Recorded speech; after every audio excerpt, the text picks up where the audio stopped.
नमस्कार, मैं हूँ अविनाश पांडे और आप देख रहे हैं सिटी पोस्ट। आज हमारे साथ खास मेहमान हैं। खास मेहमान हमारे साथ हैं, उनका हम आपका परिचय करा देते हैं। हमारे साथ हैं ललित मोहन सिंह जी, राष्ट्रीय उपाध्यक्ष हैं वंचित समाज पार्टी के। सर, आपका बहुत बहुत स्वागत है हमारे इस खास कार्यक्रम में। और आज हमने खास बातचीत इसलिए इनसे करने की सोची क्योंकि जो प्रवासी मजदूर हैं उनको लेकर कई तरीके की बातें निकलकर सामने आ रही थी और उस पर भी वंचित समाज पार्टी की तरफ से अपनी बात रखते आए हैं सर। और आज का मुद्दा है ट्रेनों जो लेट लतीफ चल रही हैं। कई ट्रेनें जिनको एक दिन में ही सफर पूरा तय करना था वो 4 दिन का समय लगा रही हैं, कई ट्रेनें 5 दिन का समय लगा रही हैं और कई ट्रेनें तो बहुत ज़्यादा दिन का समय लगा रही हैं।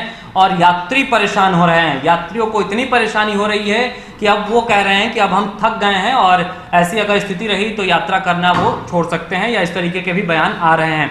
सर, सबसे पहले तो ये जानना चाहेंगे कि इस तरीके की स्थिति और कोरोना में एक तो पहले से ही मजदूर हैं, प्रवासी लोग हैं, वो परेशान हैं और अब ट्रेनों के जरिए इतनी परेशानी। देखिए, मैं सबसे पहले नरेंद्र मोदी जी को धन्यवाद देता हूँ कि उन्होंने एक से एक नमूने लोगों को मंत्री बना के रखा। एक मंत्री पे तो सुप्रीम कोर्ट ने ही कह दिया कि सोशल डिस्टेंसिंग प्राइम मिनिस्टर कहते हैं तो हवाई जहाज़ में बीच का सीट भरने का कोई मतलब नहीं है, इसे खाली रखिए। बिल्कुल, ये रिकॉर्डेड स्टेटमेंट है। बिल्कुल। पीयूष गोयल तो आपको बहुत पहले, आप लोग तो बहुत बच्चे रहे होइएगा, एक पिक्चर आई थी चलती का नाम गाड़ी। उस पिक्चर का एक गाना था, जाते थे जापान पहुंच गए चीन समझ गए ना। बिल्कुल। तो पीयूष गोयल तो उसकी याद दिला दे रहा है कि मजदूर चल रहा है, मुंबई से जाना है छपरा, पहुंच जा रहा है आसाम, चल रहा है उसको जाना है कटिहार, ट्रेन लेके उसको तमिलनाडु घुमा रही है। तो मजदूर के साथ तो एक मजाक बना दिया है। आप कल की घटना देखिए, 9 दिन के बाद मुंबई से चला हुआ ट्रेन कटिहार पहुंचा है। उसमें सबसे दयनीय स्थिति है कि एक दूध पीता बच्चा भूख प्यास से व्याकुल होकर अपनी माँ की गोद में मर गया है। मजाक बना के इन लोगों ने रखा हुआ है। ये तय कर लिया है इन लोगों ने कि मजदूरों को हमको हर हालत में इस बार ख़त्म कर देना, और इसी प्रक्रिया के तहत ये सरकार काम कर रही है। मतलब देखिए, जिस तरीके से ललित मोहन सिंह जी बता रहे हैं, वाकई में जो स्थितियां हैं वो काफ़ी मतलब इस तरीके से आखिर एक बड़ा सवाल ये उठ रहा है कि रेलवे जो पूरी, जिसके पास पूरी लिस्ट होती है, अगर एक ट्रेन खुलती है तो उस ट्रेन को किस रूट से जाना है वो तय होता है। बावजूद इसके अगर ट्रेनों के साथ इस तरीके से हो रहा है तो ये वाकई में पूरे सिस्टम में गड़बड़ी हो सकती है। सर, पूरी तो एक लिस्ट तय होती है क्योंकि जिस तरीके से रेलवे काम करता है, एक रूट तय होता है, इसी रूट से वो ट्रेन जाएगी, उसी पर रिजर्वेशन होता है, उसी पर यात्री चढ़ते हैं और जहां स्टेशनों पर, ये पहले की बात है। अब क्या हो गया है, मतलब जिस तरीके से आप बता रहे हैं तो, कि आप बिल्कुल एकदम धज्जियां उड़ा कर रख दिए हैं। सिस्टम फेल कर गया है, सिस्टम फेल कर गया है। मंत्री को कुछ पता नहीं है, विभाग को कुछ पता नहीं है कि ट्रेन हम खोल रहे हैं, कुछ डेस्टिनेशन इसका एक्स पॉइंट है। मान लीजिए कि हम छपरा मोतिहारी का डेस्टिनेशन है, मोतिहारी में परसों ये घटना हुआ है कि 3 दिन के बाद ट्रेन मोतिहारी में पहुंची है। मजदूर और प्रवासी लोग भूख से व्याकुल होकर सड़क पर पागल की तरह घूम रहे हैं। थैंक्स टू कुछ पत्रकार लोगों का जिन्होंने अपने जेब से पैसा निकाल के उन लोग को पानी और खाने के लिए पैसा दिया। बिहार घुसने के बाद उसको कुछ मिलता नहीं है। बिहार में ट्रेन पहुंचने में 7-7 दिन लग रहा है। इंटायर रेलवे का सिस्टम कोलैप्स किया हुआ है।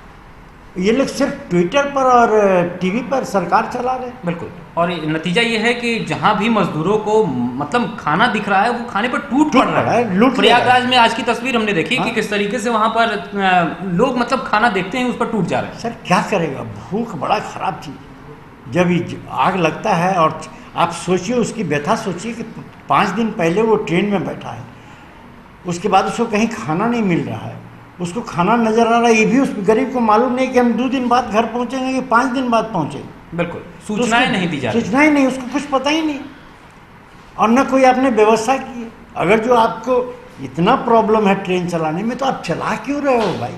किसको दिखाना चाहते हो आप, किसको बताना चाहते हो? क्या आप ये मान के बैठे हो कि हिंदुस्तान की पूरी जनता इतना बड़ा मूर्ख है बिल्कुल, कि आप प्रधानमंत्री को सामने रखोगे और सब कुछ माफ कर देगा? बिल्कुल, इस गलती का जवाब तो किसी न किसी को देना होगा। और वो रोष भी दिख रहा है सर, मजदूरों में वो रोष भी दिख रहा है, बुरी तरह से रोष है। बिल्कुल। और हम ये किस बेस पर बात कर रहे हैं, एक आपको वीडियो दिखाते हैं। मुजफ्फरपुर में कुछ यात्री उतरे हैं और उन यात्रियों का ये कहना है कि दिल्ली से 4 दिन में ट्रेन मुजफ्फरपुर पहुंची। आप सोचिए, दिल्ली से पटना या मुजफ्फरपुर आने में आपको मैक्सिमम अगर कोई ट्रेन लेट होती है तो 24 घंटे से ज़्यादा का समय नहीं लगना चाहिए। बहुत ज़्यादा मैं बता रहा हूँ, क्योंकि दिल्ली से अगर पटना या मुजफ्फरपुर का आप रनिंग टाइम देखिएगा तो वो 20 घंटे और उसके आसपास का ही होता है। लेकिन सोचिए अगर कोई दिल्ली से ट्रेन चलती है और 4 दिन में मुजफ्फरपुर पहुँचती है, तो मजदूर हैं या फिर जो लोग उसमें यात्रा कर रहे हैं उनकी मनोदशा कैसी होगी, उन तक किस तरीके से जो खाने पीने की सामग्री होगी उसका किस तरीके से वो मैनेज कर रहे होंगे। और मजदूरों का और लोगों का ये भी कहना है कि उन तक सही सूचना भी नहीं दी जा रही है। जरा सुनिए मजदूर क्या कह रहे हैं, उसके बाद फिर से हम बातचीत करेंगे। बीजेपी वालों का खींचो और नीतीश कुमार का खींचो, जो यहाँ पर बुलाकर कहते हैं कि खाना भी देंगे गाड़ी में, गाड़ी भाड़ा भी नहीं लेंगे और यहाँ से बस की सुविधा उपलब्ध होगी, लेकिन कुछ नहीं है, कुछ भी नहीं है। यहाँ पर हर जगह पैसे ही मांगते हैं, टिकट के भी पैसे लिए भाई, ट्रेन में बगैर पैसे के टिकट नहीं दे रहे हैं। बस में पैसे ले लेते हैं टिकट के, उसके बाद चढ़ाते हैं ट्रेन में, तब देते हैं जाके प्लेटफॉर्म पे टिकट हाथ में। क्या क्या परेशानी का सामना करना पड़ा? परेशानी का ये जो सोशल डिस्टेंसिंग है ना, ये बिल्कुल भी नहीं है, बिल्कुल भी नहीं है। एक सीट पे 4-4 आदमी बैठे हैं, एक कैबिन में, मतलब 18-18, 19-19 आदमी, जिसमें 8 आदमी की क्षमता होती है, उसमें 19-19 आदमी बैठे हुए हैं। और गाड़ी आई है 4 दिन में दिल्ली से आज यहाँ। कहाँ से आई है? दिल्ली से, मतलब आनंद विहार से चली थी गाड़ी पूर्णिया के नाम की, लेकिन ये मुगल सराय पता नहीं कहाँ कहाँ घुमा के चौथे दिन आज यहाँ पहुँची है। कहाँ पे जाना है? दरभंगा जाएंगे। दरभंगा। कितने घंटे से आप यहाँ खड़े हैं? 1 बजे आए थे जी, 3-3.25 घंटा हो गया। कोई सुविधा यहाँ पे कोई उपलब्ध? सुविधा नहीं है। किसी पुलिस ऑफिसर से पूछिए, हाँ भाई आप गवर्नमेंट सर्वेंट है, हमारे लिए कुछ कीजिए, तो वो कहते हैं कि IRCT से बात करो। IRCT कहते हैं कि भाई ये यहाँ पर प्रशासन है, प्रशासन से आप संपर्क कीजिए। अच्छा, इस तरह के माहौल में कोरोना का डर सता रहा है कि नहीं सर? कोरोना का डर नहीं सता रहा, लेकिन भूखमरी का, जैसे कि अभी आए हैं हम लोग तो ट्रेन में ना पानी मिला पीने के लिए, ना खाना मिला खाने के लिए, और जो कहते हैं ना लोग कि खाना देंगे, पानी देंगे, अरे भाई हमें फ्री का नहीं चाहिए, पैसे लेके दे दो, लेकिन दे तो दो। ये 4 महीने की बच्चा है। तो आपने सुना कि मजदूर क्या कुछ कह रहे हैं। सर, मजदूरों का ये सीधे तौर पे कहना है कि उनको सूचना नहीं दी जा रही है। वो IRCTC को कॉल कर रहे हैं तो IRCTC कह रहा है कि लोकल अथॉरिटी से आप बात कीजिए, लोकल अथॉरिटी ये कह रही है कि आप IRCTC से बात कीजिए। दोनों में समन्वय कहीं दिखता ही नहीं। समन्वय है भी नहीं। रीज़न क्या है कि अगर जो आपको सेंस ऑफ रिस्पॉन्सिबिलिटी होता तो आप ट्रेन चलाने से पहले मान लीजिए कि आपने ये तय कर लिया कि 1200 मजदूर एक ट्रेन में हम डाल रहे हैं, तो 1200 मजदूर वर्स्ट टू वर्स्ट आप देख लीजिए, बहुत कड़ा फॉग भी होता है हिंदुस्तान भर में, तो ट्रेन 36 घंटे के अंदर पहुंच जाती है। लेकिन न फॉग है न कुछ है, आप ट्रेन में लोग को भेड़िए की तरह लाद दे रहे हैं। चलने वाले स्टेशन पे आप पानी दे देते हैं और उसके बाद ट्रेन 5-5 दिन भटक रहा है, ना आपको उसके खाने की चिंता है ना उसको पानी देने की चिंता है। सिस्टम आपका कोलैप्स किया हुआ है, कोई उसको हाल समाचार बताने वाला नहीं है। ट्रेन अगर जो खड़ा है स्टेशन पर तो 5 घंटे खड़ा है, कोई माई बाप नहीं है उसका। और सडनली वो डिसाइड किया कि भाई वहाँ से चला है प्रयागराज से ट्रेन को आप डाइवर्ट कर दिया झांसी। अरे बिहार के ट्रेन को झांसी से क्या लेना है भाई? झांसी से उड़ीसा से घुमाते हुए बंगाल होते हुए आप उसको लेके मुजफ्फरपुर क्या दिखाना चाहोगे? भारत दर्शन पे निकला है क्या? द सिस्टम कोलैप्स कर गया, the whole system has collapse. बिल्कुल। और एक सवाल आपसे ये करना चाहेंगे, समझना चाहेंगे कि आखिर ऐसा हो क्यों रहा है, क्या स्थिति हो गई? क्योंकि आप तो एक तो बता रहे हैं सर कि मतलब समन्वय नहीं है, चाहे वो प्रशासन, लोकल प्रशासन हो या लोकल अथॉरिटी हो या फिर रेलवे के जो अधिकारी हो या ये हैं, उसमें नहीं है। या फिर ये मान लिया जाए कि सरकार किसी की बात सुनना ही नहीं चाहती, जैसे कि आप ही एक फॉर्मूला दे रहे हैं कि अगर इस तरीके से काम किया जाए तो ऐसा हो सकता है। तो क्या इन फॉर्मूलाज पे काम नहीं हो सकता? क्या हो सकता है, लेकिन सवाल ये है कि क्या सरकार किसी की सुनने को तैयार है? वो किसी की सुनने को तैयार नहीं। उसको ये लग रहा है कि हमसे बड़ा बुद्धिमान कोई पैदा ही नहीं हुआ इस धरती पे। और उसके कारण ये परेशानी है।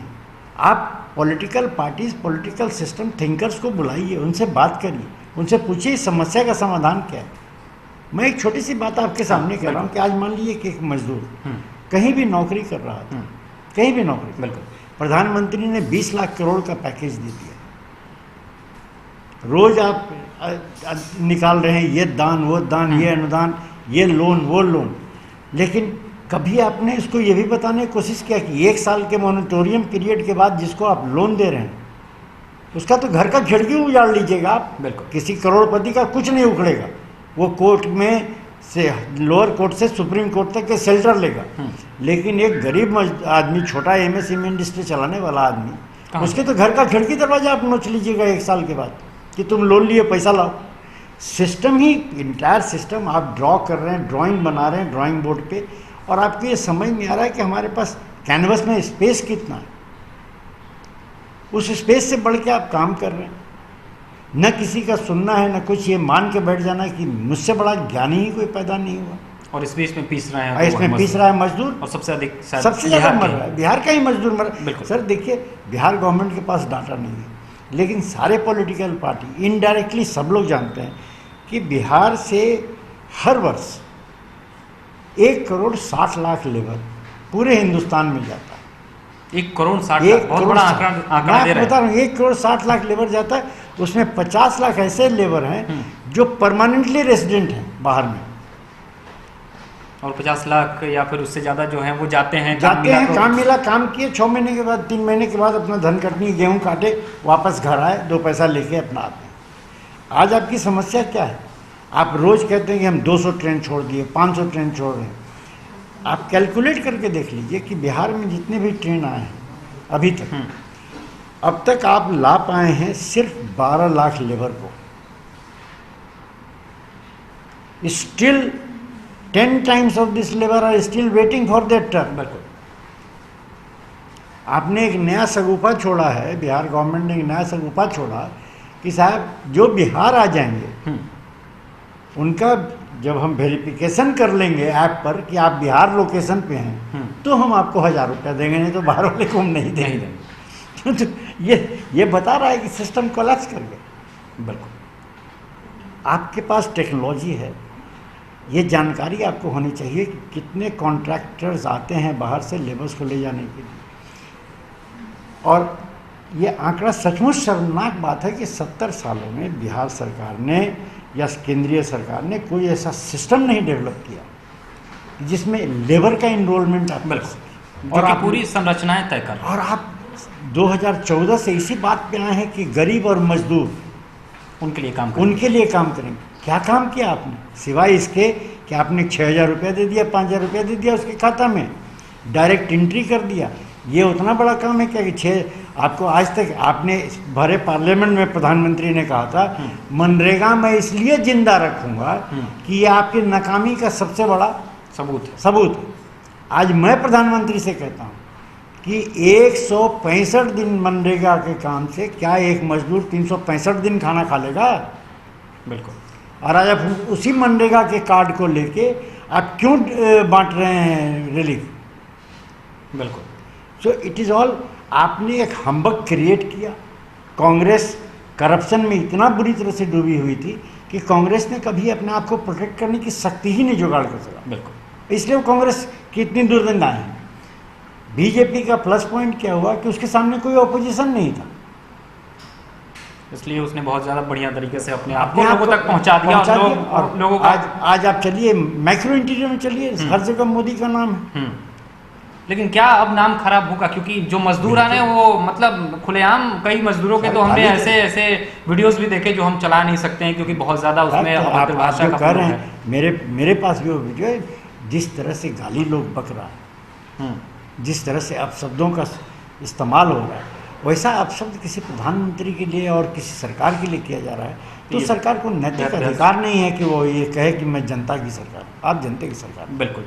तो जिस तरीके से परिस्थितियां हैं, जो स्थिति उत्पन्न हो रही है, उस पर हमने बातचीत की वंचित समाज पार्टी के राष्ट्रीय उपाध्यक्ष ललित मोहन सिंह जी से। उनसे जानने की कोशिश की कि स्थितियां क्या हैं, समस्याएं किस तरीके से हैं और क्या कुछ हो सकता है कि इससे स्थिति को थोड़ा सा सुधारा जा सके। हम थोड़ा सा इसलिए कह रहे हैं क्योंकि स्थिति जिस तरीके से बिगड़ी हुई है उसको सुधारने में समय लगेगा। क्योंकि अगर आप सोचिए जो ट्रेन को यात्रा 1 दिन में करनी थी, अगर वो 4 दिन 8 दिन का समय लगा रही है, तो वाकई में पूरा जो सिस्टम है वो पूरी तरीके से खराब हो गया है। पूरी तरीके से उसका जो निष्कर्ष निकलना चाहिए वो नहीं निकल के आ रहा है कि वो काम कैसे करे। हमने बातचीत की और इस तरीके से कोशिश की हमने ताकि आप तक सही जानकारी हम पहुंचा सके, आप तक तमाम जो लोगों की सोच है वो पहुंचा सके। सर आपने हमसे खास बातचीत की, इसके लिए बहुत बहुत धन्यवाद। तो इस खास कार्यक्रम में फिलहाल इतना ही, लेकिन सिटी पोस्ट को आप देखते रहिए, आप तक लगातार बिहार, झारखंड के साथ साथ देश दुनिया और कोरोना के तमाम अपडेट पहुंचाते रह रहा है। इसलिए हमारे आप यूट्यूब चैनल को सब्सक्राइब कर लीजिए, बेल आइकन भी दबाइए ताकि नोटिफिकेशन सबसे पहले आप तक पहुंचे। आपका प्यार और समर्थन लगातार हमें मिल रहा है, इसे आगे भी बनाए रखिए। नमस्कार।